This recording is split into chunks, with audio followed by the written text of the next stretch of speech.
कहते हैं बुरा जो देखन में चला, बुरा न मिलिया कोई, जो मन खोजा अपना तो मुझसे बुरा न कोई। दिल्ली के एक ऑफिस में वहीदा नाम की एक महिला कार्य करती थी। उसे अपने द्वारा किए हुए कार्य के अलावा किसी का कार्य पसंद नहीं आता था।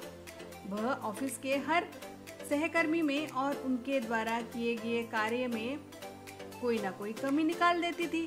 एक दिन जब वहीदा अपने ऑफिस में अपना काम कर रही थी तो अचानक उसने देखा कि उसकी ऑफिस बिल्डिंग के ठीक सामने वाली बिल्डिंग में एक महिला कपड़े सुखा रही है।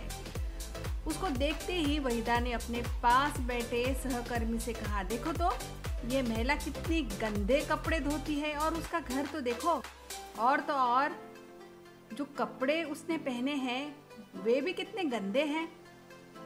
वहीदा के पास बैठी सहकर्मी ने भी उसकी हाँ में हाँ मिलाई और अपना कार्य करने लगी।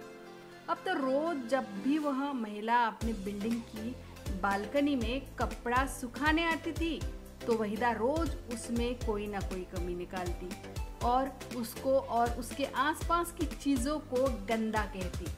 कुछ दिनों तक ऐसा ही चलता रहा।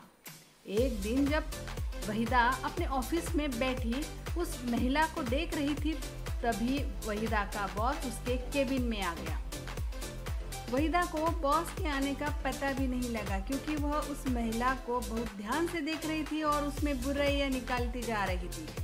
यह सभी देख बॉस ने उसे टोका, वहीदा आप कहाँ देख रही हैं? क्या आपका मन अपने कार्य में नहीं लग रहा?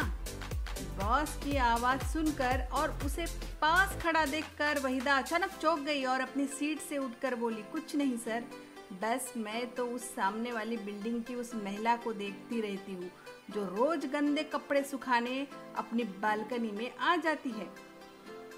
बॉस ने भी उस महिला, उसकी बिल्डिंग और उसके कपड़ों पर नजर डाली। देखो तो सर, अपने काम के प्रति कितने लापरवाह लोग होते हैं। वो महिला जो भी कपड़े धोकर सुखाती हैं वह गंदे ही होते हैं।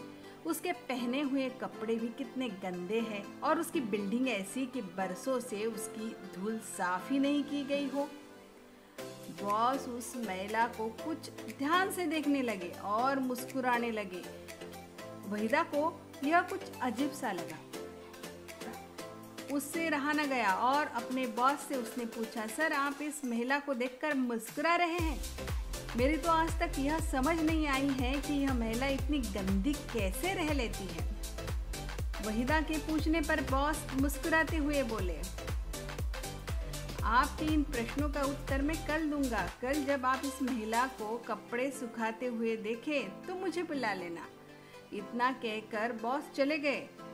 वहीदा अब भी सोच रही थी कि बॉस आखिर मुस्कुरा क्यों रहे थे। अगला दिन आया। रोज की तरह वहीदा अपने ऑफिस में काम करने लगी। अब जैसे ही वह महिला कपड़े सुखाने अपनी बालकनी में आई तो वहीदा की नज़र उस पर पड़ी। अरे यह क्या? वहीदा अचानक बहुत चौंक गई। यह महिला तो आज कितने साफ कपड़े सुखा रही है। तभी वहीदा की नज़र उस महिला के पहने कपड़े और उनकी बिल्डिंग पर गई। वहीदा के मुंह से अचानक ही निकला, अरे आज तो यह कितने साफ कपड़े पहने हुई है और उसकी बिल्डिंग भी आज कितनी साफ नजर आ रही है, जैसे कल रात ही पेंट कराया गया हो। उसने तुरंत ही अपने बॉस को बुलाया और सभी बातें बताते हुए आश्चर्यचकित होकर पूछने लगी, सर आज मेरे प्रश्न का उत्तर देने वाले थे, लेकिन सर आज तो सब कुछ साफ हो गया है। आखिर यह कैसे हुआ होगा? बॉस मुस्कुराए और बोले, ये महिला रोज साफ कपड़े ही सुखाती है। इसके पहने कपड़े भी कभी गंदे नहीं होते और तो और इस बिल्डिंग पर भी पेंट बहुत दिनों से नया ही है। बस कल शाम आपके जाने के बाद सामने का शीशा जिससे आप उसे देखती हैं उस पर बहुत धूल लगी थी और अब उसे मैंने अच्छे से साफ कर दिया है, इसीलिए आज आपको सब साफ साफ दिख रहा है। यह बात सुनकर वहीदा भी मुस्कुराने लगी और उसे अपनी भूल का एहसास हो गया। सच ही है, बहुत से लोगों को दूसरे के घर में कमियां निकालने की आदत होती है। दूसरे की हमेशा बुराई करते रहते हैं, पर खुद के घर में कितना अंधेरा होता है ये नहीं पता होता है। बुजुर्ग कहते हैं दिया तले अंधेरा। कहानी कैसे लगी जरूर बताएं। ऐसे सुंदर सुंदर कहानियों के लिए मेरा चैनल सब्सक्राइब करें। धन्यवाद।